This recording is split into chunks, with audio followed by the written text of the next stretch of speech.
Hello friends, welcome back to my channel. তো আগের এপিসোডে লাস্টে আমরা দেখেছিলাম চিংসিকে কিছু দুষ্ট লোক ধরে ফেলেছিল, কারণ অনেক রাত হয়ে গিয়েছিল অ্যান্ড আশেপাশে কেউই ছিল না। অ্যান্ড কিছুক্ষণের মধ্যেই সেখানে একটি কার আসে, আর আমরা দেখি সেই কার থেকে আর কেউ না, আমাদের হিরো ট্যাং নেমে আসে, যে জিংসিকে এসে বলে যে এত রাতে তুমি এখানে কি করছো, এখনো বাসায় ফেরোনি, চলো আমি তোমাকে বাসায় ড্রপ করে দিচ্ছি। আর যা শুনেই তাদের মধ্যে এক দুষ্ট লোক তাকে বলেছে, হ্যাঁ মিস্টার, তুমি কি ভেবেছো তুমি এই মেয়েটিকে আমাদের থেকে বাঁচিয়ে নেবে অ্যান্ড তুমি হিরো হয়ে যাবে তার চোখে? তুমি কি ভেবেছো আমরা কি মরে গিয়েছি? যা শুনে ট্যাং ওই গুন্ডাটির ফেসে একটি পাঞ্চ মারে আর তাকে সেখানে ঘুম পাড়িয়ে দেয়। আর বাকি দুজন ওর ট্যাংয়ের উপর হামলা করতে আসলে তাদেরও ভালো করে ধোলাই করেছে। আর সেখানে দাঁড়িয়ে থাকা চিংসিতেও তাকে অবাক হয়ে দেখে যাচ্ছিল। অ্যান্ড তার কাছে ট্যাং এসে বলে, অনেক রাত হয়ে গিয়েছে, চলো এখন আমাদের বাসায় ফেরা দরকার। আর তাকে কারে বসানোর পর চিংসি তাকে বলে, বাসা থেকে বের করে দেওয়ার পরও আপনি কেন আমার পেছনে এলে? ট্যাং তাকে সেই তার প্রোডাক্টটি দেখায় যেটা সে তার বাসায় থেকে আনতে ভুলে গিয়েছিল।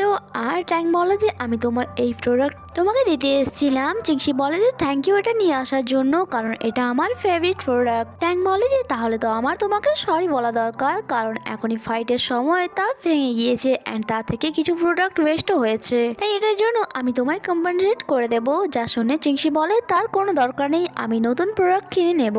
ট্যাং বলে যে কোনো ব্যাপার নয়, কম্পেনসেট তো আমাকে করতেই হবে, আর এটার কম্পেনসেটের বদলে আমি আমার বাসায় থাকার জন্য তোমায় পারমিশন দিয়ে দিচ্ছি যতদিন না তুমি থাকার জন্য ভালো কোনো জায়গা খুঁজে না পাচ্ছ।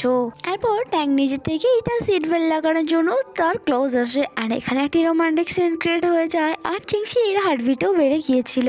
আর এইসব চিংসির অনেক বেশি ভালো লাগছিল যে ট্যাং তার এত কেয়ার করছে, আর সে ভাবে যে আমি এই ছেলেটিকে যত খারাপ ভেবেছিলাম সে এতটাও খারাপ নয়।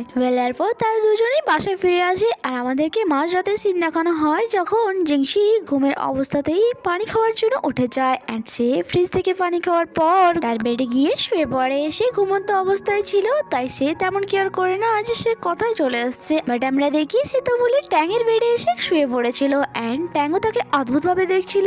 অ্যান্ড এখানে ট্যাং বলে যে তোমার কি নিজের বেডের থেকে আমার বেড বেশি কমফোর্টেবল লাগছে? যা শুনে তো চিংসিও শকড হয়ে যায়।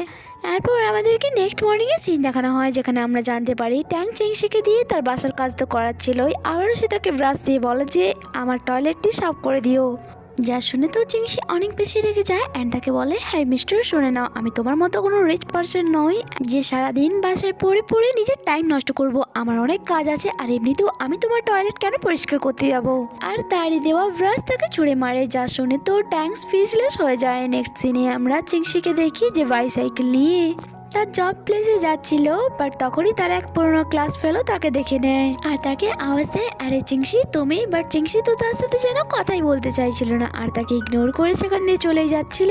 বাট তার ওই ক্লাস ফেলো কার থেকে নেমে আসে অ্যান্ড বলে, আরে আমার কথা তো শুনে নাও, তুমি তো আমার কথা রিপ্লাই না দিয়েই চলে যাচ্ছ। আমি তো ভেবেছিলাম তুমি লাইফে অনেক বেশি সাকসেস পেয়ে গিয়েছো, বাট তুমি তো এখনো বাইসাইকেল ইউজ করছো।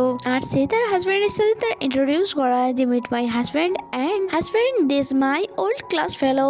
অ্যান্ড সে ক্লাসের বাকি ভালো স্টুডেন্টের মতো অনেক বেশি নাম্বার পেত, অ্যান্ড কখনো কখনো তো আমারও তাকে দেখে জেলাস ফিল হতো। বাট আজকে তাকে এই অবস্থা দেখে আমার আর কোনো আফসোস নেই, বরং সে চিংসিকে বলে যে তুমি জানো আমার হাজব্যান্ড অনেক বেশি বড়লোক, অ্যান্ড তার কারণেই আমি সবসময় বড় বড় গাড়িতে যাওয়া আসা করি। বাট সেই জায়গায় তুমি তো এখনো বাইসাইকেলেই পড়ে আছো। বাই দ্য ওয়ে, তুমি নিজের ব্যাপারে কিছু বললে না, তুমি কি কোনো বয়ফ্রেন্ড খুঁজে পাওনি? আমার তো মনে হচ্ছে তুমি এখনো সিঙ্গেলই। যা শুনে চিংসি অনেক বেশি রাগ হয় অ্যান্ড বলে, কে বলেছে আমি সিঙ্গেল? তার ওই ফ্রেন্ড তাকে বলে যে আচ্ছা তাই বুঝি, তোমার ওই বয়ফ্রেন্ড অ্যাডভার্টাইজমেন্ট গুরু ভিকি নয় তো? যা শুনে চিংসি তাকে জ্বালানোর জন্য বলে, হোয়াট এ কোইন্সিডেন্স, তুমি একদম ঠিক বলেছো, ভিকি আমার বয়ফ্রেন্ড অ্যান্ড সে আমাকে খুব ভালো করে ট্রিট করে। সে তো তাকে জ্বালানোর জন্য বলছিল, বাট তার ফ্রেন্ড এত বেশি বকাও ছিল না, অ্যান্ড সে বলে যেটা আন্দাজ করেছিলাম সেটাই, কোথায় তুমি আর কোথায় অ্যাডভার্টাইজমেন্ট করো ভিকি? আমি জানি তুমি মিথ্যে বলছো, কারণ কোথায় তুমি আর কোথায় অ্যাডভার্টাইজমেন্ট করো ভিকি? দুজনের তো কোনো ম্যাচই নেই। অ্যান্ড সে রিচ হওয়ার সাথে সাথে মিডিয়া কোম্পানির ওনারও, অ্যান্ড এমনিতেও সে এখন অ্যাব্রোডে আছে, চায়নাতে কোথা থেকে চলে এলো। তাই তুমি দিনের বেলা স্বপ্ন দেখা বন্ধ করো। তুমি যদি এখনো সিঙ্গেল থাকো তাহলে আমি কারোর সাথে তোমার ডেট ফিক্স করে দিতে পারি, আমরা পুরনো ক্লাসমেট, তাই এইটুকু তো আমি তোমার জন্য করতেই পারি। যখন এই চিংসি তো মানতে রাজি হচ্ছিল না যে সে মিথ্যে কথা বলছে, তখনই পেছন থেকে সোনালির হাজবেন্ড বলে যে এটাতে এত কথা বাড়ানোর কি আছে, কাল এমনিতেও কাল তোমাদের কলেজের রিইউনিয়ন পার্টি আছে, তাই তোমার বয়ফ্রেন্ডকে সেখানে সাথে নিয়ে আসবে আর আমাদের সাথে দেখা হয়ে যাবে। সোনালি বলে গুড আইডিয়া, বাট তুমি ভেবে নাও তুমি যদি কালকে তোমার বয়ফ্রেন্ডকে সাথে নিয়ে আসতে না পারো তাহলে সকলের সামনে আমি এম্বারাস হয়ে যাব। বাট চিংসি ওকে বলে অ্যান্ড অ্যাটিটিউডের সাথে সেখান দিয়ে বেরিয়ে যায়। আর এখানে এই এপিসোডই শেষ হয়। এবার চিংসি আগে কি করে তা দেখবো আমরা পরের এপিসোডে। দেখা হবে পরের এপিসোডে, টাটা।